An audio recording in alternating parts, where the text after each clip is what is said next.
சாய்பாபாவின் சத்திய வாக்கு. எனது கதைகள் கேட்கப்பட்டால் எல்லா நோய்களும் விலகும். எனது கதைகளை மரியாதையுடன் கேட்டு அவற்றை எண்ணி தியானம் செய்து கிரகித்துக் கொள்ளுங்கள். இதுவே மகிழ்ச்சிக்கும் திருப்திக்குமான மார்க்கமாகும். என் அடியவர்களின் பெருமை அகம்பாவம் அற்றுவிடும். கேட்பவரின் மனம் அமைதிப்படுத்தப்படும். அன்றியும் அது இதயபூர்வமும் முழுமையான பக்தியாயிருப்பின் மனம் உச்ச உணர்ச்சியுடன் ஒன்றிவிடும்.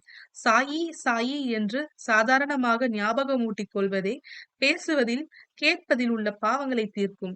எனது பக்தன் வீட்டில் எப்போதும் உணவு நிறைந்திருக்கும். ஒருபோதும் காலியாய் இராது.